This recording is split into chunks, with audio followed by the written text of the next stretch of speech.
नमस्कार। समाचार एकांश के विशेष कार्यक्रम न्यूज़ विद चिल्ड्रन में आप सभी का स्वागत है। मैं हूं आपके साथ ओजस्वी शर्मा। यह कार्यक्रम खास तौर से बच्चों द्वारा बच्चों के लिए बनाया गया है।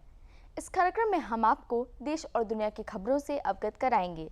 तो न्यूज़ विद चिल्ड्रन में सबसे पहले बात करते हैं इस हफ्ते की सुर्खियों की।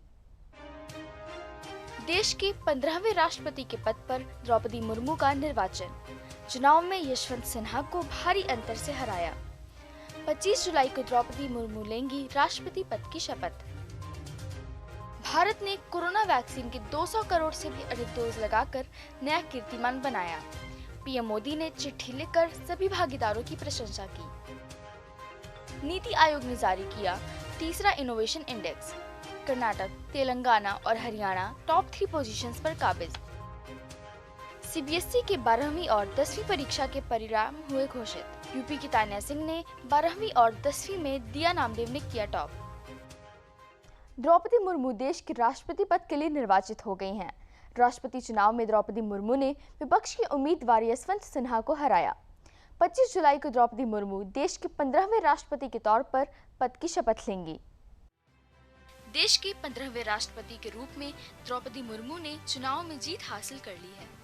उन्होंने निर्वाचित मंडल के कुल 4701 वैध मतों में से 2824 मत हासिल किए हैं, जिनका मूल्य 6,76,803 रहा, जबकि विपक्षी दलों के उम्मीदवार यशवंत सिन्हा को कुल 1,877 मत हासिल हुए, जिनका मूल्य 3,80,177 रहा। तीसरे राउंड की गिनती के बाद ही औपचारिक रूप से द्रौपदी मुर्मू को बधाई देने का सिलसिला शुरू हो गया था। वर्तमान राष्ट्रपति रामनाथ कोविंद, प्रधानमंत्री नरेंद्र मोदी, गृह मंत्री अमित शाह, रक्षा मंत्री राजनाथ सिंह, भाजपा राष्ट्रीय अध्यक्ष जेपी नड्डा समेत देश भर के तमाम बड़े नेताओं ने उन्हें राष्ट्रपति पद पर निर्वाचित होने की बधाई दी। 25 जुलाई को द्रौपदी मुर्मू देश के 15वें राष्ट्रपति के तौर पर पद की शपथ लेंगी। भारत ने कोरोना वैक्सीन के 200 करोड़ से भी अधिक डोज लगाकर नया कीर्तिमान स्थापित किया है। पीएम मोदी ने इस अवसर पर चिट्ठी लिखकर स्वास्थ्य कर्मियों से लेकर वैक्सीन निर्माताओं के काम की जमकर की तारीफ। भारत ने कोरोना वायरस की रोकथाम के लिए देशव्यापी टीकाकरण अभियान के तहत रिकॉर्ड 200 करोड़ से भी अधिक वैक्सीन डोज लगाकर नया कीर्तिमान स्थापित किया है। इसमें कोरोना की सेकेंड और प्रिकॉशन डोज भी शामिल है। भारत ने मात्र 18 महीनों में 200 करोड़ वैक्सीन डोज का लगाकर एक नया रिकॉर्ड अपने नाम दर्ज किया है। भारत में कोरोना की रोकथाम के लिए 18 वर्ष से अधिक आयु के सभी लोगों को कोरोना वैक्सीन की बूस्टर डोज मुफ्त लगाई जा रही है। इस बड़ी उपलब्धि पर प्रधानमंत्री ने चिट्ठी लिखकर टीकाकरण में अहम रोल अदा करने वाले सभी लोगों की प्रशंसा की। प्रधानमंत्री नरेंद्र मोदी ने इस उपलब्धि को गर्व का क्षण बताया। कोरोना के खिलाफ भारत की इस उपलब्धि की पूरे विश्व में चर्चा की जा रही है। प्रधानमंत्री नरेंद्र मोदी ने भारतीय नौसेना द्वारा आयोजित स्वावलंबन कार्यक्रम को किया संबोधित। प्रधानमंत्री ने कहा कि 21वीं सदी के भारत के लिए भारतीय सेनाओं में आत्मनिर्भरता का लक्ष्य बहुत जरूरी है। प्रधानमंत्री नरेंद्र मोदी भारतीय नौसेना द्वारा आयोजित नौसेना नवाचार और स्वदेशीकरण संगठन कार्यक्रम में शामिल हुए। कार्यक्रम को संबोधित करते हुए कहा कि आत्मनिर्भर नौसेना के लिए पहले स्वावलंबन सेमिनार का आयोजन होना सेना के आत्मनिर्भर बनने की दिशा में अहम कदम है। प्रधानमंत्री ने साफ तौर से कहा कि अब राष्ट्रीय सुरक्षा के लिए खतरे भी व्यापक हो गए हैं। युद्ध के तौर तरीके भी बदल रहे हैं। पहले हम सिर्फ थल, जल और आकाश तक ही अपने डिफेंस की कल्पना करते थे, लेकिन अब यह दायरा स्पेस यानी अंतरिक्ष की तरफ बढ़ रहा है, साइबर स्पेस की तरफ बढ़ रहा है, आर्थिक सामाजिक स्पेस की तरफ बढ़ रहा है। पीएम नरेंद्र मोदी ने देशवासियों से हर घर तिरंगा अभियान में शामिल होने की अपील की। कहा 13 से 15 अगस्त के बीच फहराएं तिरंगा। प्रधानमंत्री नरेंद्र मोदी ने सभी से हर घर तिरंगा अभियान में शामिल होने की अपील की है। प्रधानमंत्री ने ट्वीट किया कि इस वर्ष जब हम आज़ादी का अमृत महोत्सव मना रहे हैं, आइए हम हर घर तिरंगा अभियान को मजबूत करें। 13 से 15 अगस्त के बीच तिरंगा फहराएं या अपने घरों में प्रदर्शित करें। यह अभियान राष्ट्रीय ध्वज के साथ हमारे जुड़ाव को गहरा करेगा।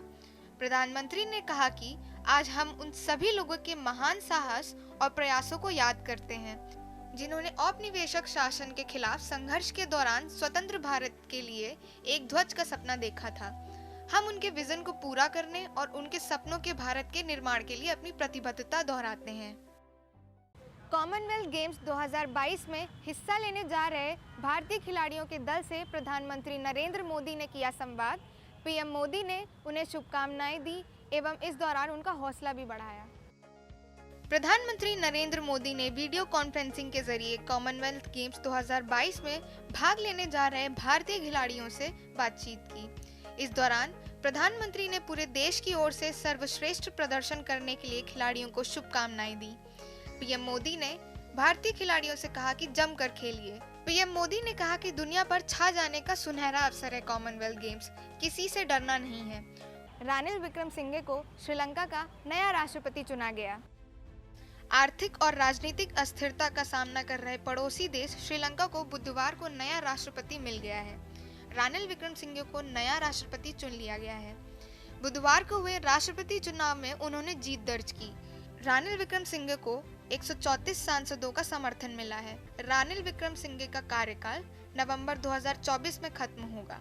वे गोटाबाया राजपक्षे के बचे हुए कार्यकाल को पूरा करेंगे। ब्रिटेन के अगले प्रधानमंत्री बनने के लिए अब ऋषि सुनक और लिज ट्रस के बीच होगा सीधा मुकाबला। कंजर्वेटिव पार्टी के सांसदों के बीच हुए चौथे दौर के मतदान में हुआ फैसला।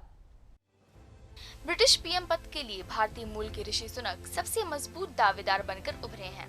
उन्होंने बुधवार को ब्रिटेन के अगले प्रधानमंत्री बनने के रेस में अंतिम राउंड में जगह बना ली है।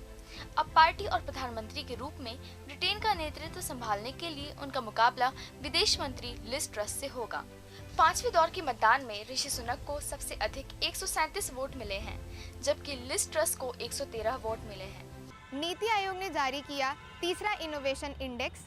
कर्नाटक, तेलंगाना और हरियाणा टॉप 3 पोजीशन पर काबिज। नीति आयोग की ओर से जारी तीसरे इनोवेशन इंडेक्स में कर्नाटक को पहला, तेलंगाना को दूसरा और हरियाणा को तीसरा स्थान हासिल हुआ। नीति आयोग द्वारा जारी इंडिया इनोवेशन इंडेक्स 2021 के तहत राष्ट्रीय स्तर पर इनोवेशन क्षमता और इकोसिस्टम की पड़ताल की जाती है। इस बार के इनोवेशन इंडेक्स में कर्नाटक लगातार तीसरी बार पहले नंबर पर है। सीबीएसई के 12वीं और 10वीं परीक्षा के परिणाम हुए घोषित। लड़कियों ने फिर से मारी बाजी। कक्षा 10 में 95.21 और कक्षा 12वीं का पास प्रतिशत रहा 92.71%।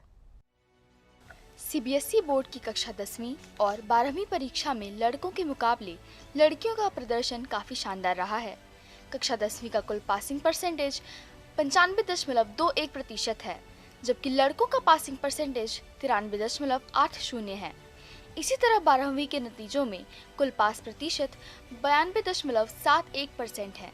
लड़कियों के पासिंग परसेंटेज की बात करें तो 94.54% लड़कियां पास हुई हैं। उत्तर प्रदेश के बुलंदशहर की रहने वाली तान्या सिंह ने इस साल सीबीएसई बोर्ड के 12वीं क्लास के एग्जाम में टॉप किया है। उन्हें 500 में से 500 अंक मिले हैं, जबकि 10वीं क्लास में यूपी के शामली जिले की दिया नामदेव ने 100% अंकों के साथ टॉप किया है। प्रधानमंत्री नरेंद्र मोदी और शिक्षा मंत्री धर्मेंद्र प्रधान ने परीक्षा में पास होने वाले बच्चों को बधाई दी है। घर बैठे देखें कहाँ है आपके पास आधार सेवा केंद्र। UIDAI ने इसरो के साथ मिलकर भुवन आधार पोर्टल किया लॉन्च। आधार कार्ड जारी करने वाली संस्था भारतीय विशिष्ट पहचान प्राधिकरण UIDAI ने आधार कार्ड उपयोगकर्ताओं के लिए एक पोर्टल लॉन्च किया है। इस पोर्टल का नाम भुवन आधार पोर्टल है। इस पोर्टल के जरिए कोई भी अपने आसपास के आधार सेवा केंद्र के बारे में जान सकता है। UIDAI ने इसरो और संचार एवं सूचना प्रौद्योगिकी मंत्रालय के साथ मिलकर भुवन आधार पोर्टल डेवलप किया है। नासा ने शेयर की हीट वेव मैप की तस्वीर। नीले से लाल हो रही है धरती। अंतरिक्ष एजेंसी नासा ने सैटेलाइट से ली गई एक तस्वीर शेयर की है। तस्वीर में धरती का बड़ा हिस्सा लाल रंग के निशान से घिरा हुआ है। यह लाल रंग लगातार गर्म होते इलाकों का है। ठंडे इलाकों को नीले से दिखाया गया है, जिसका आकार पिछले कुछ सालों में लगातार कम हुआ है। इस वक्त अमेरिका और यूरोप के कई शहर भीषण गर्मी की चपेट में हैं। और अब बात करते हैं हेल्थ अपडेट की। आंखें हमारे शरीर का महत्वपूर्ण अंग होने के साथ साथ बहुत ही संवेदनशील भी होती हैं। आंखों में थोड़ी सी भी परेशानी या इन्फेक्शन आने पर तुरंत ही लक्षण दिखाई देने लगते हैं। कंजक्टिवाइटिस या पिंक आई आंखों से जुड़ी ऐसी ही एक समस्या है जिसे सामान्य भाषा में आंखें आना कहते हैं। बच्चों और शिशुओं की इम्यूनिटी बहुत कमजोर होती है, इसलिए उनमें कंजक्टिवाइटिस यानी पिंक आई का खतरा ज्यादा रहता है। शिशुओं को इस बीमारी से बचाने के लिए घरेलू नुस्खे ज्यादा कारगर और सुरक्षित होते हैं। शहद में एंटीफंगल, एंटीबैक्टीरियल और एंटीबायोटिक गुण होते हैं। आंखों से संबंधित कई बीमारियों के इलाज के लिए मॉडर्न थेरेपी में शहद का इस्तेमाल किया जाता है। आंखों के लिए मनुका शहद सबसे ज्यादा सही माना जाता है। हालांकि आंखों पर कच्चा शहद भी लगाया जाता है। 1/4 कप शहद लें और इतनी ही मात्रा में गुनगुना पानी लें। साफ ड्रॉपर की मदद से दोनों आंखों में 1 से 2 बूंद डालें। इसके साथ ही 1 गिलास उबले हुए पानी में थोड़ा नमक डालें। इसके ठंडा होने पर इसमें रुई का एक फाहा भिगोएं और उसे शिशु की पलकों पर लगाने से बच्चों को आंखों में आराम मिलता है। बच्चों को कंजक्टिवाइटिस से बचाने के लिए बार-बार हाथों को धोना, आंखों को छूने या रगड़ने से बचना आदि कुछ सावधानियों को अपनाकर स्थिति से काफी हद तक बचा जा सकता है। चांगवॉन में आयोजित ISSF शूटिंग विश्व कप में भारत ने मेडल टैली में किया टॉप। भारत ने शूटिंग विश्व कप में जीते 15 पदक। भारत ISSF निशानेबाजी विश्व कप में 5 स्वर्ण, 6 रजत और 4 कांस्य पदक लेकर पहले स्थान पर रहा।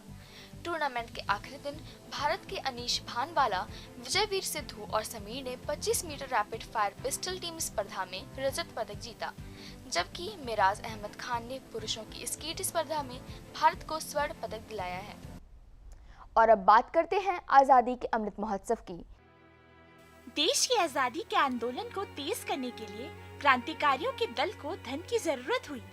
शाहजहांपुर में राम प्रसाद बिस्मिल की अगुवाई में हिंदुस्तान रिपब्लिकन एसोसिएशन के क्रांतिकारियों के समूह की बैठक हुई, जिसमें अंग्रेजी सरकार का खजाना लूटने की योजना बनाई गई। योजना के मुताबिक क्रांतिकारी राजेंद्र नाथ लाहिड़ी ने काकोरी रेलवे स्टेशन से छूटी 8 down Saharanpur Lucknow passenger train को चेन खींचकर रोका और फिर क्रांतिकारी पंडित राम प्रसाद बिस्मिल के नेतृत्व में अशफाक उल्लाह खां, चंद्रशेखर आजाद और 6 अन्य साथियों की मदद पर धावा बोलते हुए सरकारी खजाना लूट लिया।